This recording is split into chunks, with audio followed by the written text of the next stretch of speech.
Hello and welcome to Tabletop Oddity. My name is Jay, and today FFG have been doing the live stream of showing the Clone Wars boxes, basically the starter box, and we've got some extra juicy reveals. So we've got basically Grievous's command cards, Obi-Wan's command cards, and a couple of extra like force powers and that kind of stuff. So we're going to have a quick run through those, have a quick look through those. I've got them on my screen just waiting to share with you in case you missed it, and we'll talk about them obviously. But if at the end of this video you like the video, do press like, and if you're not subscribed and you're interested in Star Wars Legion, then boop, please do, as it really does help. So first things first, I want to go through this card. We'll do the command cards first, sort of, but the reason I just want to have a quick look at this card is because it's sort of relevant later on, I guess.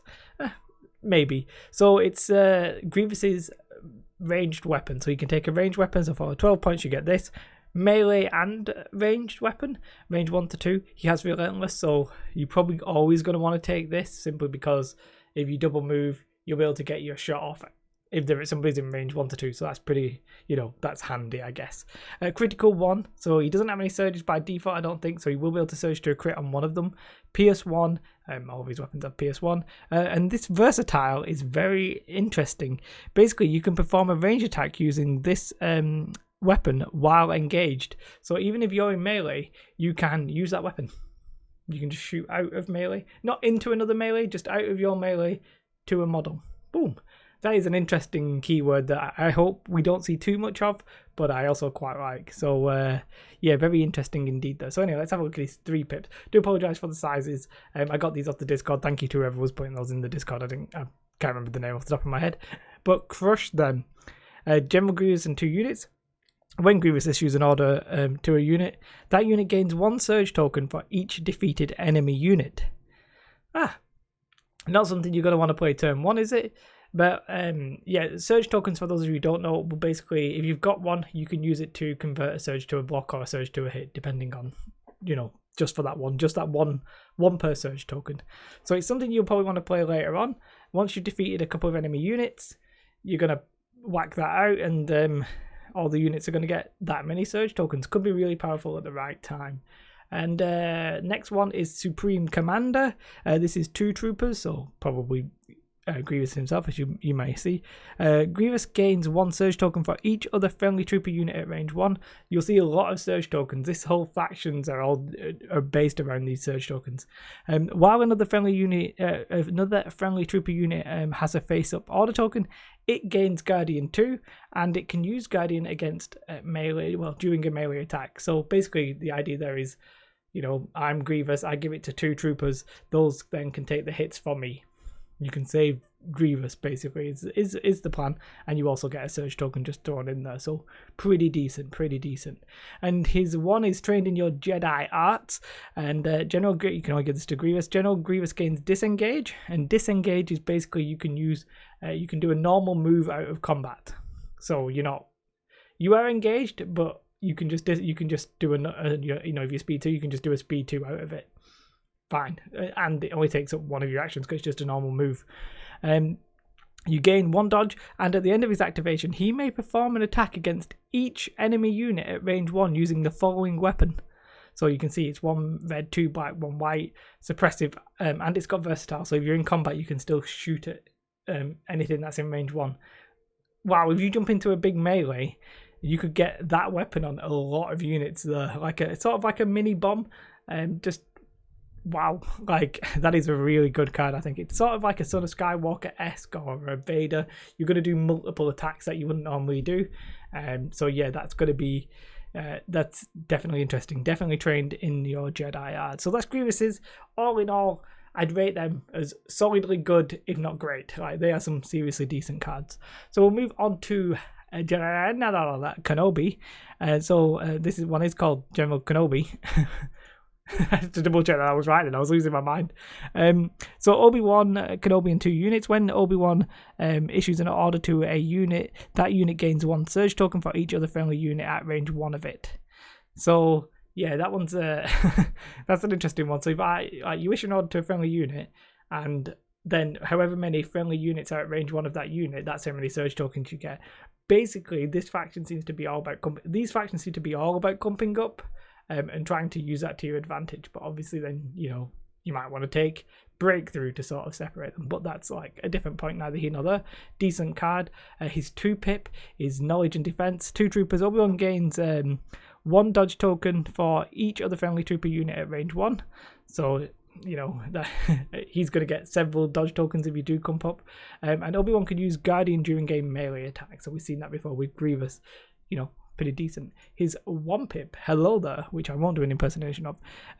Obi-Wan gains Nimble, so you'll be able to reuse your dodges at the start of the activation phase. So it's weird, this at the start of your activation phase isn't when you give him these tokens, which I'm not 100% sure why that is, but they've done that for a reason. I'm not sure what could stop or hinder this or change your mind here, but that's just the way it is. Obi-Wan Kenobi gains 1 aim, 1 dodge, and then either a standby or a surge token. Now, if you're in melee, that standby could be really interesting against something that doesn't have suppressive. That could be super strong.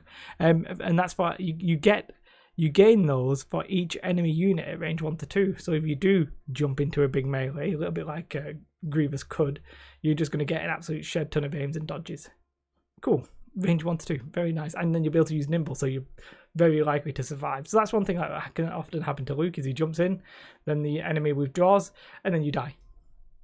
So you could try and save yourself with that. Hello there.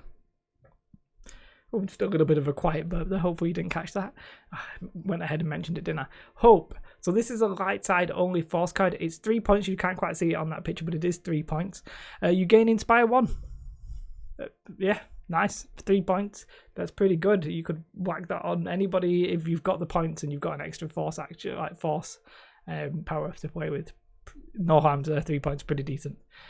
Makes your Jedi's or your light side force users a little bit more commandery, if that's a phrase which anybody would ever use. I think we'd seen this before, but just for the sake of it, it's 1 to 3. This is for the bark. This is a bark speeder upgrade. It's the fixed front rear. It's 18 points, 2 black, 2 white. Nothing more really to say there. Aggressive tactics. Now this looks very interesting. So it's the gear upgrade one, the commander upgrade one. Sorry, not the gear. And yeah, while you are the nominated commander, after issuing orders, choose up to 4 friendly units with face-up order tokens. Each chosen unit gains 1 surge token. So basically, anybody who you're going to give an order token to is going to get a surge token. Could be good with droids, with all the training, etc. So, yeah, that's interesting. Those surge tokens are going to be very handy in this faction, especially like with the clones, where you're just going to like pass them around, etc. So, yeah, aggressive tactics I think is one to watch.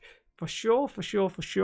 10 points, could it be a bit too high? But yeah, but the use could be very strong. So we'll have to wait and see what happens there. And then we've definitely seen of some of these, I think. But yeah, this is I'm in love with this E5C B1 trooper, right? So for 18 points, you're going to get 3 black dice, and that's great because for 36 points, you're going to have 6 wounds. 6 normal guys, and then for 18 points, and really not good enough to mass to do that. What's that? 54 points. You're gonna have like 7. Well, no, you'd have 6 white. No, yeah, 6 white, 3 black. Oh, I think that's good. I think these guys are pretty decent. I'm not overly enthused by the rocket launcher, especially with the AI attack. If you don't give them a token, they're going to have to shoot that rocket launcher straight off at range 4. So you could literally just have to do the rocket launcher if you've got something at range 4 and you can't shoot anything else. That would be bad times. And it's exhaustible. It is 20 points, which I guess is a discount on some of the other stuff. But it's I guess the reason it's priced as such is you're going to get Impact 2, which who knows how much access they'll have to that. So there you go. And then we're back round to the Annihilator, which we'd already seen. So that's pretty much everything that we'd seen on the spoils. The command tokens, the command cards are generally all about dodges and surge tokens. I really like Grievous's 1-pip with that, like, just attack everything at range 1. I think that's quite cool. Hello there, with his infinite amount of dodges and just being ready to like take them on again, very flavorful. And then everything else is sort of surge tokens. We did see, and I haven't got the picture here, the Z6. Oh, where is it? Oh, I've not got the picture. Oh no, my life. I do apologise. There is one. Let's see if I can very quickly get this for you, because I really want to see if I can find this. We did actually see the the Separatist one. So it is a Z6 trooper. And the other one it's 2 red dice, I think, for like 30 points with critical 1. I do apologize, I can't find it. I thought I'd got everything up on the screen, but I don't. So the Separatist, not the Separatists, the Republic, sorry, the Republic Phase 1 Clone Trooper extra weapons. I'm pretty sure it's a Z6 for like 6 white dice standard, and then the other one is very much like a DLT. It's 2 red dice with critical 1, which altogether is like a better version of the DLT that the Stormtroopers have. I think it was 30 points, so 2 more points than the DLT. Do apologise for not having that on the screen. Just trying to piece it all together. Hopefully you'll forgive me there. But yeah, all in all, some very interesting stuff. I recommend, if you want to check all these pictures, check them out in the Discord. They all get posted there. If anything, actually, I just remembered they have done a pinned message. So I wonder if I can very quickly find this. I'm trying. I'm trying for you guys. I'm trying. Nope, I can't get it. I don't think they've actually pinned that one. Whatever. I tried. But yeah. So let me know what your thoughts were about these guys. I'm very intrigued. I think they're looking pretty damn decent. People are always asking about when's it going on sale. They keep referring to late Q3. They pretty much confirmed September, because October, November, December is Q4. Although they have slipped with that a little bit in the past. It's very likely they'll sell this at Gen Con, so there'll be people probably have just the core box in their hands in about a month. Probably limited supply. And yeah, then it'll go on sale mid-September. They did confirm that they actually won't be having the heavy supports at the same time as Wave 1, so which is a little bit of a shame. So you're literally going to only have what you see in the core box, and then we'll have the heavy units and stuff like that, which is what they initially planned for the first for its initial release, which all in all I think it was probably better to have waited and had the vehicles, because it allowed you to actually get to 800 points quite easily. But I'm nitpicking. All in all, looks fantastic. Very excited. Let me know your thoughts in the comment below. Like and subscribe. Have a beautiful day, and goodbye. Bye guys.